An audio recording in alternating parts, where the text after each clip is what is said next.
Hey everybody, it's LaDonna, Olive for Beauty.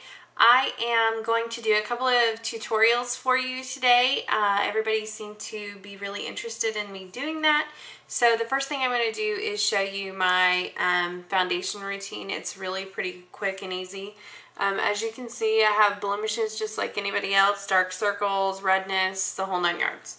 Okay, so first what I do is take this is Clinique Moisture Surge. I like to use it during the summer. I also use their Even Better moisturizer. I really like to use that mainly at night. During the summer, it's so hot here in Texas that I just use something like really light on my skin. I typically use an SPF, but it's starting to be evening and we're not going to be going in the sun, so I'm not going to put my SPF on now because we're going to be going over to a friend's house. So, and if you're wondering what this is that I'm using, you can totally use your hands. I just recommend cleaning them first. I've already hand sanitized mine, you know, before you touch your face. This is a nifty little sponge that I got from Ulta. It was like $4 or $5, but the Beauty Blender, which is what this is, you know, copying, is like 20 bucks. And then the Sonia Kashuk one, which I have somewhere, I don't know where it is like $10. So this one is actually cheaper and I really prefer it. Like I like the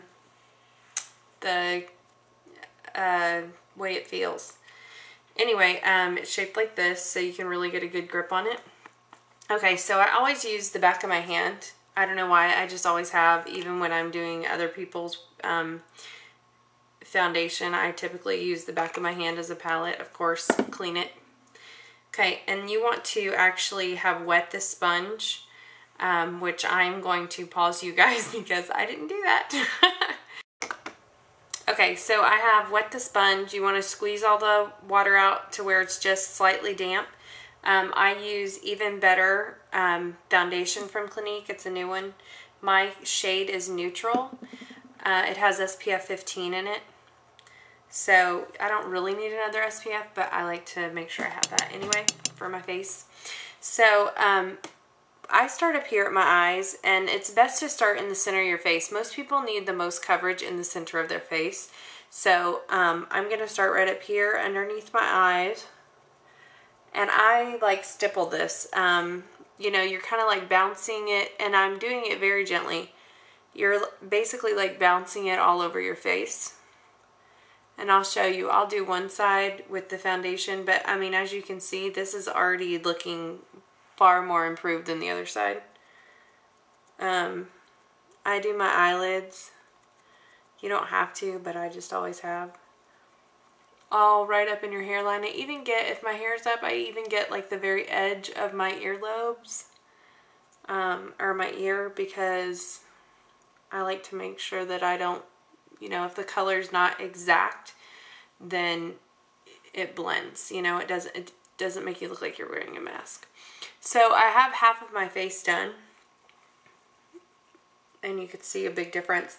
Now, when you're getting foundation, even if you go to the department store and they match you with a foundation, I recommend that you go out in natural light. They'll let you hold their mirror. Because department store lighting is horrible. You wouldn't think, you'd think, you know, oh, cosmetics, they would have wonderful light that you could actually tell if it's going to match. I think that is so many people's problem with foundation is because they get the wrong shade, and a lot of times the person behind the counter, you know, unintentionally does it, but it, you know, it might look good underneath the fluorescent lights of the store. And then you get home or in your car and you're like, whoa, I look orange, or I look pink, or, you know, whatever. And I like to bring it down into my neck.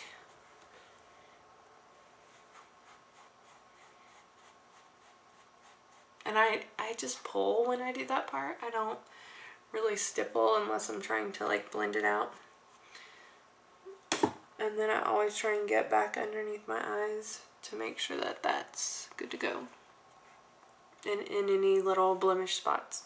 So that's typically all I do for my foundation. During the winter, I will set my foundation with a powder. During the summer, I don't normally feel the need to do that. If I need concealer, like for this, you know, I might come in and do some concealer, but sometimes that draws more attention. In my eye area, I might come in and do some concealer, but I always wait until after I've done my eyeshadow to do that, because a lot of times if you put your concealer underneath your eyes and then you have fallout from the shadow, then it just grabs where that eyeshadow has fallen onto your cheeks, and nobody wants that. So anyway, that is my foundation routine. My tips for foundation and finding the right shade for you are to have them swatch it not only at your jawline, because your face and your neck are usually going to be different colors, but also even in the cheek area. A lot of times we have ruddiness in our cheek areas, and if they don't swatch that color in the cheek, it might not be the best shade for you.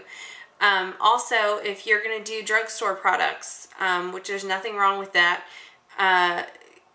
try them out in those same places after you get home. Keep your receipt. Take them back.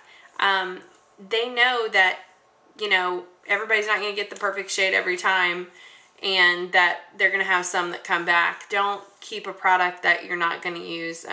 Why waste your money? So if you have any questions about foundation, leave me comments, and I will do my best to reply to all of them. So next I'm going to do the tutorial of the eyeshadow that I was wearing, or the makeup that I was wearing the day that I asked you guys if you wanted me to do tutorials. Alright, so stay tuned for that.